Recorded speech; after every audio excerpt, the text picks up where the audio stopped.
Going Down Fighting by LeilahMoon. Read by Ella Makes My Bella. Chapter 15. What was that for, Granger?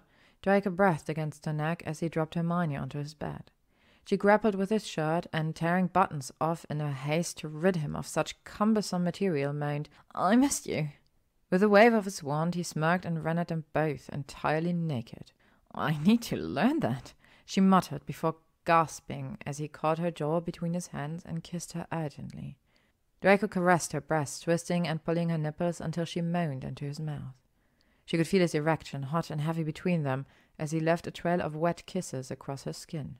With a final pinch to her nipple, he slid one hand down between her legs and grazed her slick folds. "You're so fucking wet," he groaned, circling his thumb across her clit. Hermione's hips bucked as he slipped 2 fingers inside her and pumped them slowly in and out. "Stop teasing," she moaned. He chuckled, continuing his ministrations and ignoring her need. Frustrated, she clenched her thighs and rolled them over, straddling Draco as he lay on his back, eyes glazed with lust and pupils blown. Taking his length in her hand, she stroked him and savored the low groan that erupted from his throat. Hermione lined him up with her entrance as his hands gripped her hip. They both moaned as the tips sunk into her slick heat. With a choking sound, Draco pushed forwards, filling her in a single thrust. Hips rising and falling slowly, Hermione panted, enjoying every inch of him. She relished the thought of being in control of his pleasure, lifting herself almost entirely off him before sliding back down. "Who's teasing now, Granger?" Draco growled as she rocked leisurely back and forth. His grip on her hips tightened suddenly, and he thrust into her, choosing to set his own pace, hard and fast. She whined and raked her nails across his chest. There was still a small part of her that hoped their stylings and charms were holding strong, but the rest of her didn't care. In that moment, all she cared about was the coiling heat inside her, building each time he fucked into her. She cried out as her climax arrived, breath quick and shallow, walls clenching. It had been such a long time since they had been together like this, and she swore her vision went white for a moment. Her body convulsing around him was too much to bear. He pounded relentlessly into her until she felt him tense suddenly. "Fuck, I can't," he groaned. "I'm going to." "Please," she whimpered, core still pulsing. "Draco, I need you to." The cry of his name and her arching back is what did it for him. Every muscle in his body tightened as he spilled into her. He crushed his body to her, breathing labored as she stroked his chest. "I love you," they whispered to each other. "So much." The next morning she awoke warm in Draco's arms. Neither of them had suffered from nightmares. Hermione felt him stir behind her, his heart length pressing against her back. "You're insatiable," she laughed as she pushed his hips forward. His breath was hot and tickled the nape of her neck. "It's the morning." A series of loud knocks interrupted them, and Blaise yelled, "Get your asses down here. It's our final planning meeting before the inter-house event." They heard footsteps echoing down the corridors as Draco growled, "That is absolutely not how I hope to be spending my morning." Having gotten ready quickly, Hermione smiled as they walked down the stairs into the living area, taking in the table of 8th years laughing and joking together. "So, the inter-house Quidditch match is set for a week after next," Blaise announced. "Every year has had their tryouts, and now we've got good representation from each house." A sense of excitement swelled throughout the common room. Hermione was surprised that Blaise and Pansy of all people had taken the lead in event planning, but they had done a particularly good job at encouraging unity between all students. "What else is there for us to think about?" Annie asked. "We need to decide the colors for each team," Pansy said, checking through her nose. "Does anyone have any ideas?" After a thoughtful silence, Hermione mused, "Would silver and gold work?" Draco squeezed her hand as the rest of the table nodded their approval. Pansy summoned a quill and made another note. "We also need a rough estimation of numbers," she said. "So if you could all write down any guests who will be attending, that would be great." As the parchment was placed in front of them, Hermione and Draco both stilled. The list contained names of mainly parents and other family members. It was, understandably, a sole subject for each of them. Noticing Hermione's hesitation, Draco murmured, "They're going to have a separate area for muggles, Granger. Your parents can come." She shook her head. She hadn't told him anything about what she had done, not wanting him to bear any more pain than he already did. "I'll explain later," she promised, pushing the parchment away. That evening, when 8th years were busy working, gossiping, or playing Exploding Snap, Hermione slipped away unnoticed from the common room and made her way to the headmistress' office. "Harmony," she murmured, and the gargoyle spread its wings, revealing a small stone staircase. "Miss Granger," a voice called from above her. "I wasn't expecting to see you this evening." Professor McGonagall gestured towards the seat in front of her desk as Hermione walked into the large circular room. "I'm sorry to intrude so late." McGonagall smiled and shook her head. "I'm always available to see you, you know that. Now, what can I do for you?" Sealing herself, Hermione said, "This is a big ask, but, well, the students are inviting their families to the inter-house Quidditch game, and I thought that perhaps Narcissa Malfoy could be invited." "Miss Granger, I appreciate that she is on house arrest, but with the approval from the ministry, she could be allowed to attend for the day. I can't imagine that there is a better way to demonstrate our desire for unity and forgiveness." Although Professor McGonagall's eyes didn't twinkle in quite the same way as Dumbledore's used to, there was certainly a sparkle present tonight. "You have presented a credible case," she said, "and I will speak to Kingsley immediately. Time is of the essence here, I believe." Hermione's smile didn't fade for a long time after that. Chapter 16. 2 weeks passed in a flurry of excitement, and as Hermione walked into the Great Hall on the morning of inter-house Quidditch match, she was struck by the scene in front of her. The pale blue, cloudless sky was projected across the enchanted ceiling, casting an ethereal glow over the gold and silver-clad students.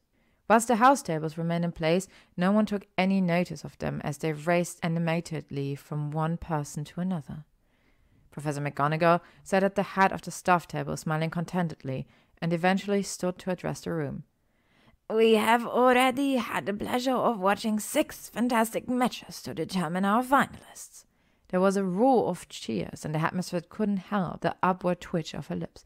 "Yes, thank you. Now I would advise that all of you begin to finish your meals and get ready to head towards the pitch." Hermione smiled, recalling the games already played and the sense of camaraderie that followed. Matches had been held between consecutive years, and the winners of each round then faced the next year closest to them. Today was the final between the 8th and, to everyone's surprise, 3rd year. Leaving the Great Hall, Hermione glimpsed a flash of platinum gold hair and couldn't help the soft gasp that escaped her lips as she took in Draco's Quidditch attire. The uniform was designed with speed and agility in mind, which meant that it had the bonus feature of being especially tight. Every angle of his lithe body was on display and framed perfectly by leather pads across his broad shoulders. Her gaze began trailing down towards the shin guards, hugging his muscular calves, but caught instead on one particular area, a little higher up. He spotted her staring and, noticing her flushed cheeks, gave a glorious smirk. "See something you like, Granger?" Hermione glanced up and down the corridor. "How long do you have until the match starts?" "The match itself isn't for a while yet, but—" "Perfect," she interrupted, and, grabbing his arm, pulled him into a nearby empty classroom. "Granger, what are you—" Draco was cut off for a second time as the door clicked shut and Hermione moved towards him, shrugging off her robes whilst murmuring various locking and silencing chants. Some time later, having established that the corridor was again empty, they slipped surreptitiously out of the classroom, Hermione making a valiant attempt to smooth her hair. Draco sighed languidly as they walked towards the entrance hall and down the stone steps. "I ought to wear this uniform more often," he drawled. "In fact, I might never take it off." "Then we'd never make it anywhere on time," she laughed, shaking her head. He cocked an eyebrow to indicate his complete lack of concern and received an eye roll in response. "They won't mind that you're a bit late to the practice, will they?" Draco began to reply and then stopped abruptly, staring wide-eyed into the distance. As he turned, the enraptured look on his face made her breath catch. It's my mother," he said, and suddenly grasping her hand, pulled them towards a tall, dark-haired woman. Draco, maybe you should see her without me." He kept a firm grip on her. "She's going to love you." Hermione's heart pounded erratically as they approached Narcissa Malfoy and stopped before her. The older woman beamed and pulled her son into her arms. "Draco," she breathed. "Mother, how are you here?" "I believe we have Miss Granger to thank for my ability to attend today," Narcissa said, nodding politely in Hermione's direction. Draco gaped at Hermione. His eyes were almost comically wide, and her cheeks flamed. She had assumed that her name wouldn't be brought into any discussion held. Flustered, she struggled to put words into coherent sentences. "Oh, yes, well, that's fine, of course." "Headmistress McGonagall came to tell me the minister's decision herself," Narcissa clarified, acknowledging Hermione's discomfort.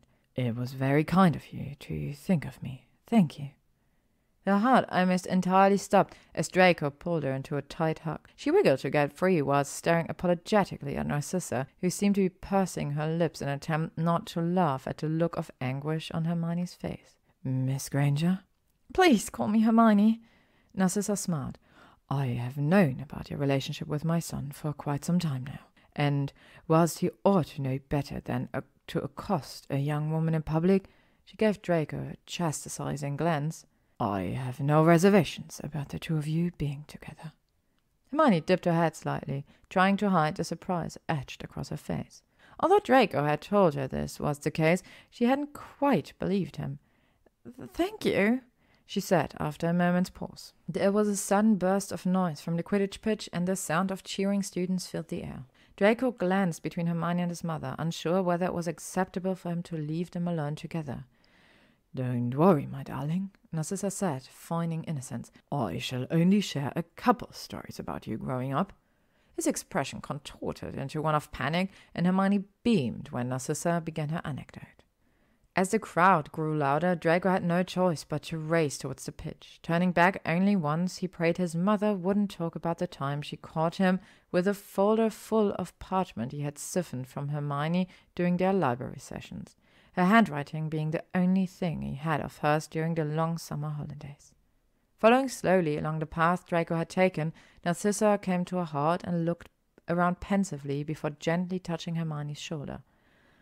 "I'm afraid I'm about to spring a difficult topic on you," she said quietly.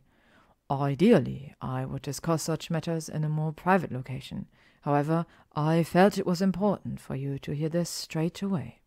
There was a pause, and Hermione looked at Narcissa in confusion. The older woman gently cleared her throat before continuing. "Hermione, I'm deeply sorry for the horrors you were forced to endure in my home. The fact that I not only stood by, but actively prevented Draco from assisting you is something that will haunt me forever." Hermione's mouth was dry, and she swallowed nervously, licking her lips. She had not been expecting this. I appreciate you saying that," she murmured. "I'm glad you protected him, though. He needed that." "You were all just children," she whispered. From the glazed look she now wore, Hermione could sense the memories were threatening to overwhelm her. Attempting to bring Narcissa back into the present, she gestured to the stands. "Shall we choose some seats?" Narcissa blinked, grounding herself. "Yes, good idea. Where are your parents at?" The emotionally charged conversation had left Hermione feeling drained, and she was horrified to feel the familiar burn of tears develop behind her eyes. "Oh, they're not here," was all she could manage to say. Narcissa gave him a stout look. "What has happened, Hermione?" She wasn't entirely sure what it was that compelled her, but found herself telling Draco's mother everything. To be continued. Thank you for listening to Going Down Fighting by LeilahMoon, read by LeilahMoon. If you would like to stay up to date on upcoming chapters and stories, you can follow me on YouTube, Spotify, AO3, Instagram, or Tumblr.